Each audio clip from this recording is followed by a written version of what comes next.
एक मिनट रुकिए, फोन करते हैं, रुकिए एक मिनट, फोन लगाते हैं, फोन लगाते हैं। ना फोन नहीं। हेलो जी जी, राम भगवान बोल रहे हैं। अरे बोल रहे हैं 22 जनवरी को राम भगवान आए थे अयोध्या में, सही बात है क्या? अरे ऐसे मोदिया बुर्बक बना रहे लोग को। ओ नहीं आए थे आप? बिल्कुल सुने अभी ना, बिल्कुल राम भगवान सपना में भी आते हैं, बात भी करते हैं। ये लोग बिल्कुल बुर्बक बना रहे लोग को। राम भगवान नहीं आए बात को दिया।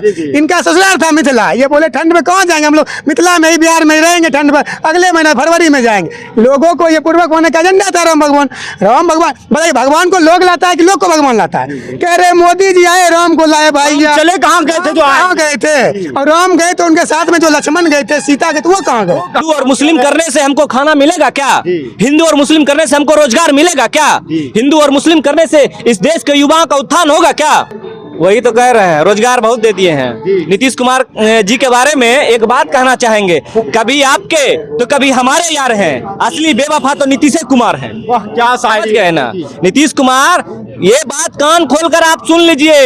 ये 2024 का चुनाव आपके लिए आखिरी चुनाव है। आखिरी चुनाव है, बिल्कुल आखिरी चुनाव है। शाह जी के सपना में आए थे भगवान राम और कह के गए थे कि बेटा तुम कितनों कुछ कर लोगे ना, तो इस बार इस देश की गद्दी से आपको उतार कर फेंकना है। इस बार 400 सीट प्लस आएंगे। वो तो 2024 का चुनाव ही बताएगा कि 400 सीट लाएंगे या 4 सीट पर अटकेंगे ये, ठीक है ना। मोदी जी अपना सीट बचा लेंगे, इस पे हमको शर्म आती है। सीट आपका बचेगा कि नहीं, इस बात पे हमको शर्म आती है। कह रहे हिंदुत्व का मुद्दा है और वोट हिंदुत्व का एक तरफा आ रहा है। 80 और 20 की लड़ाई है। हिंदुत्व का एक तरफा आ रहा है। 80 और 20 की लड़ाई है। हिंदू और मुस्लिम करने से हमको खाना मिलेगा क्या? हिंदू और मुस्लिम करने से हमको रोजगार मिलेगा क्या? हिंदू और मुस्लिम करने से इस देश के युवाओं का उत्थान होगा क्या? बेरोजगारी हमारे देश से खत्म होगी क्या?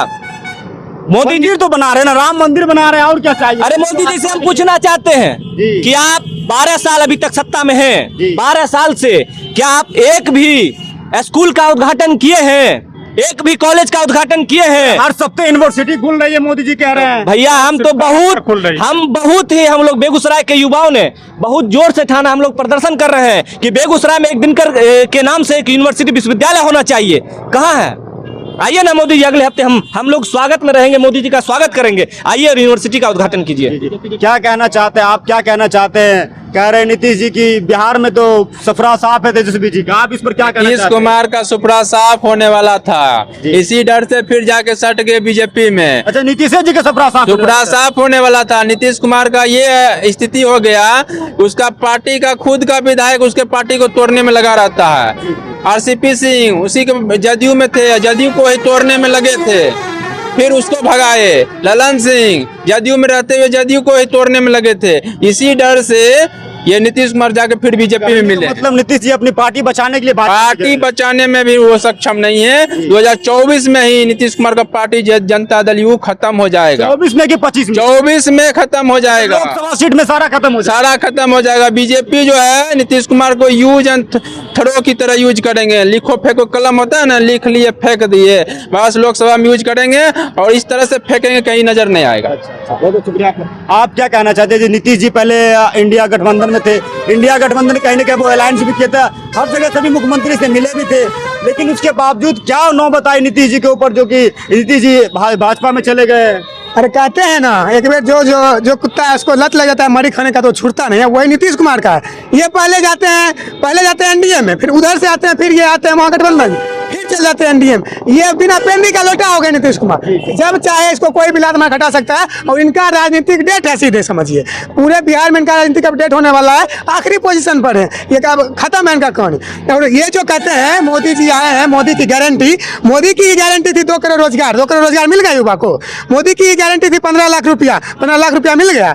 हम लोग तो सोच रहे थे हो सकता है 22 जनवरी को राम भगवान आ रहे हैं तो 2 करोड़ रोजगार भी आ जाएगा, 15 लाख काला धन भी आ गया, लेकिन नहीं आया। तो इसलिए हम लोग ने, युवा लोगों ने ठान लिया है कि इस बार आर या पार की लड़ाई होगी और मोदी को बेगूसराय से क्या पूरे भारत से उखाड़ कर इस बार फेंकना है। आप देखिए, आप माथा पे टीका लगाए हुए, उसके बावजूद हिंदुत्व का विरोध कर रहे हैं, राम मंदिर का विरोध कर रहे हैं, तो आपकी आस्था की बात है ना। अरे भैया आपको हम एक बात बताते हैं, देखिए अभी जस्ट तुरंत हमको राम भगवान का कॉल आया था, वो हमको बोले थे कि सब जो है बाबू को सब झूठ बनाया, झूठ राम भगवान बिल्कुल आप नहीं गए। अभी रुकिए एक मिनट, रुकिए फोन करते हैं, रुकिए एक मिनट, फोन लगाते हैं, फोन लगाते हैं। फोन नहीं। हेलो जी, राम भगवान बोल रहे हैं। अरे बोल रहे हैं 22 जनवरी को राम भगवान आए थे अयोध्या में, सही बात है क्या?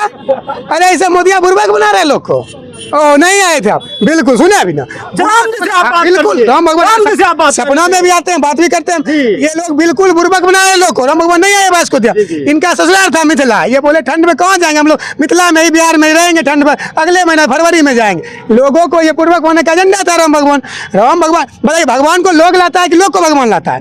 कह रहे मोदी जी आए राम को लाए भाई। चले कहाँ गए थे? जो कहाँ गए थे? और राम गए तो उनके साथ में जो लक्ष्मण गए थे, सीता गए, तो वो कहाँ गए? वो कहाँ गए? ये राम के नाम पर जो राजनीति करते हैं, जो राम के नाम पर ढोल बजाते हैं, ये नकली राष्ट्रवाद है। और हम लोगों के बीच आकर नकली राष्ट्रवाद को ढोंग रच कर जो लोगों को वोट बटोरने का काम करते हैं, इस बार उनको, इस बेगूसराय की जनता, पूरे देश की जनता इनको बताएगी कि राम के नाम पर ढोल बजाना और राम के नाम पर वोट बटोरना नहीं चलेगा। इस बार हार या पार की लड़ाई होगी।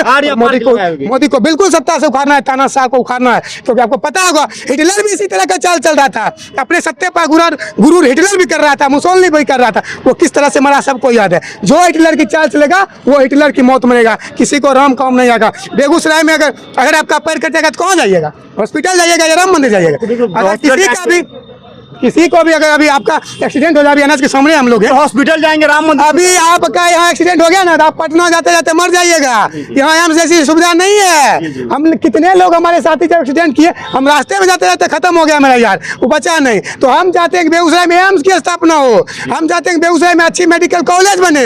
हम चाहते हैं कि बेगूसराय में दिनकर विश्वविद्यालय की स्थापना हो। छात्रों को दरभंगा ना जाना पड़े, दलालों के हाथ भटकना ना पड़े, उनको डिग्री में कोई गलती ना हो। ये सब इनसे नहीं हो। हम भाजपा वाले को सीधे चैलेंज करते हैं, अगर मुस्लिम हिंदू छोड़कर, राम मंदिर मस्जिद छोड़कर वो आकर यहाँ शिक्षा और स्वास्थ्य और रोजगार पर बहस करे, शिक्षा और स्वास्थ्य पर वोट मांग कर दिखा देंगे, उनको वोट मिल गया, वो जीत गए तो हम राजनीति छोड़ देंगे। लेकिन वो नहीं करेंगे इस पर बात। वो सिर्फ और सिर्फ हिंदू मुस्लिम की राजनीति करते हैं और उनका कुछ नहीं है, पूरे सब हवा है और कुछ नहीं है उनका। तो आप क्या कहना चाहते हैं? राम मंदिर की जो उद्घाटन हुई है, 24 का चुनाव नजदीक में जो आगे उद्घाटन हुई है, क्या ये चुनाव का मुद्दा बनने वाला है या रोजगार के मुद्दे पे चुनाव? बीजेपी का 10 साल केंद्र में सरकार रही है। वो चाहती तो फर्स्टे साल वो राम मंदिर बनवा सकता था, लेकिन लास्ट में काहे बनवा रहा? जब चुनाव को 2 महीना बचा है तो राम मंदिर का मुद्दा लाया। ये सब 24 के चुनाव का एक फंडा है, ताकि जितना भी मान चलिए हिंदू धर्म का वोट हो वो हमको मिल जाए, हमको सिंपत्ति मिले और हम फिर 24 में सरकार बना लें। कहने का मतलब 80 और 80 बनाम 20 की लड़ाई ये जानबूझ के मोदी जी करवा रहे हैं कि हम फिर से 80 की वोट ले लें और 20 ऐसे ही रह जाए। वो उनको 80 के बजाय 4 पन्ना या 5 पन्ना अटकना पड़ जाए। ये जरूरी है कि अगली बार सब जनता समझ चुकी है, पूरा भारत समझ चुका है कि केंद्र में अगर बीजेपी की सरकार बनती है तो हम लोग कटोरा लेकर सड़क पर भीख मांगेंगे। केंद्र में अगर दोबारा भाजपा की सरकार बनी है तो आप लोग कटोरा लेके भीख मांगेंगे? एकदम मांगेंगे। हर साल 2 करोड़ रोजगार दे रहे, युवाओं के लिए दे रहा है। कैसे देंगे रोजगार? पहले बताइए। राम मंदिर निर्माण करेंगे तो रोजगार मिलेगा कि मेडिकल कॉलेज निर्माण करेंगे तो उसमें रोजगार मिलेगा? ये पहले बताइए। अगर मेडिकल कॉलेज में 2 डॉक्टर बन के अगर अपना क्लिनिक प्राइवेट से भी चलाता है तो कम से कम 20 गो रोजगार मिलेगा। 20 गो नर्स, 20 गो मान चले कंपाउंडर वहाँ काम करेगा। कि जाएंगे मंदिर में, वहाँ खड़ा होने के लिए गेट पर देखिएगा, यहाँ से एक लाइन से भिखारी वहाँ तक रहता है, इधर से भिखारी उधर तक रहता है, और जो मोछ वाले हैं वो अंदर में दान करो दर्शन होगा। प्राइवेट से VIP कोटा लेकर दर्शन करते हैं। बड़ी आरोप लगा रहे हैं मंदिर पे। मंदिर क्या बिजनेस की सेक्टर है? एकदम मंदिर बिजनेस का। हिंदू, आप एक हिंदू है और आप हिंदू हो के बोल रहे हैं। हम हिंदू हैं, हम समझ रहे हैं। तो आप मान के चलिए, पहले जो देश की सरकार को जो जरूरत है, देश की सरकार को जो करने की जरूरत है उस पर आगे आए। श्रीलंका वाला कहीं ऐसा ना हो कि श्रीलंका वाला हाल भारत में हो जाए।